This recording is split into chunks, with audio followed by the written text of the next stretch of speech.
Bom dia! Hoje nós vamos apresentar nosso trabalho da Feira de Ciências sobre Engenharia Genética. Nós somos o segundo C e os nossos integrantes são Eduardo Perrone, Gabriel Viana, Isabela Sarmento, Letícia Brim, Letícia Libório, Mariana Tavares, Marina Sotero e eu, Julia Amaral. Espero que gostem. A clonagem de genes, que são trechos informacionais do DNA que expressam uma característica, é uma técnica biotecnológica que serve para isolar e multiplicar uma sequência específica do DNA. Esse processo permite a criação de cópias idênticas de um mesmo gene, e esse processo é muito utilizado e crucial na produção de proteínas para tratamento de diversas doenças. Tal feito só é possível graças ao código genético ser universal. Assim, ele funciona igual em todos os seres vivos.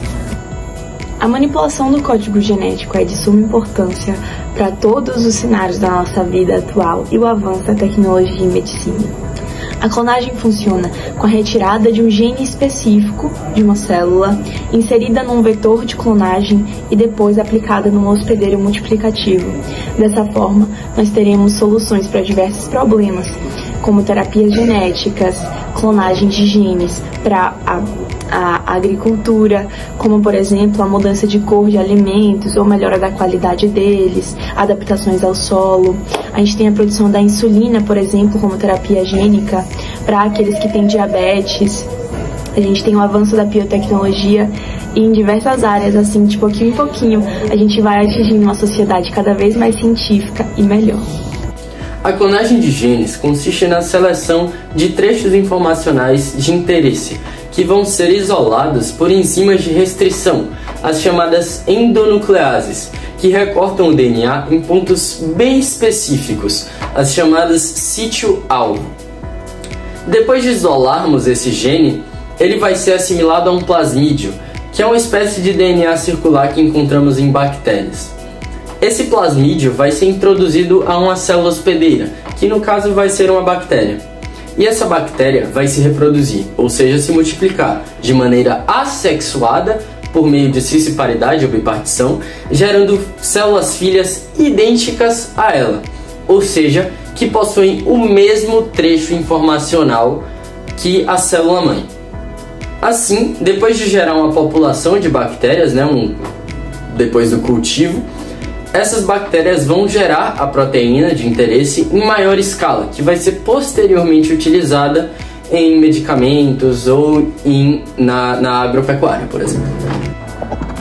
Temos como principais funções da engenharia genética a produção de proteínas terapêuticas, que facilitam a produção artificial de proteínas, enzimas, hormônios, como a insulina, que facilita o acompanhamento de indivíduos com diabetes mellitus tipo 1.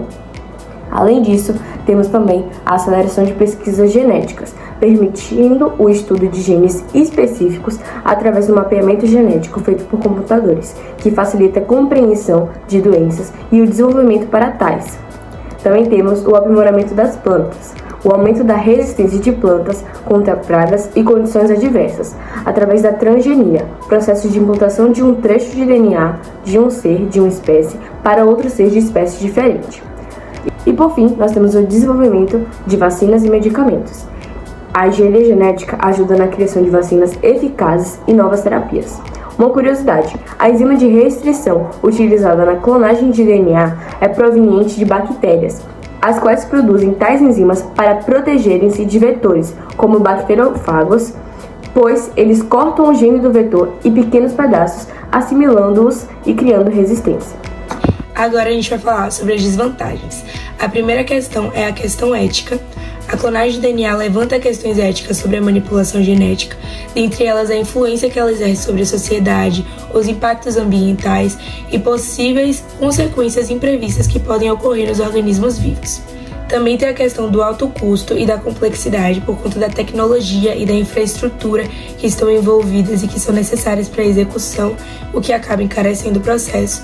E por último, o impacto ambiental e alimentar, porque os organismos geneticamente modificados podem afetar o ecossistema ao alterar as relações ecológicas entre os organismos transgênicos e não transgênicos, o que pode gerar uma insegurança alimentar. Sabemos que os genes dominantes se sobressaem sobre os genes recessivos. Assim, podemos, por exemplo, utilizar fragmentos de dominantes para sobrepor a informação de genes recessivos. Por outro lado, podemos alterar a sequência genética para suprimir algumas características, com os chamados genes epistáticos. Podemos também utilizar a dominância incompleta para juntar duas cores como branco e preto e formar cinza escuro e não cinza intermediário. Podemos também utilizar a codominância para manter o branco e o preto e gerar um resultado com branco e preto coexistindo ao mesmo tempo. Então, o estudo da hereditariedade sempre foi instigado, desde os gregos, mas só foi possível ter avanços significativos nas pesquisas no início do século XX. Tudo começou em 1903, quando os pesquisadores Boveri e Sutton identificaram um cromossomo durante o processo da divisão celular e sugeriram que essa era a estrutura portadora de genes descoberta por Mendel. Então, em 1940, foi possível observar os componentes do DNA e lá nos meados de 1970 foi possível assimilar os genes com a produção das proteínas essenciais humanas. Então, com o projeto Genoma Humano, em 2003, sequenciaram os 23 pares de cromossomos, o que foi um grande avanço para a genética médica, e hoje promove a produção de vacinas, a terapia gênica e a transgenia.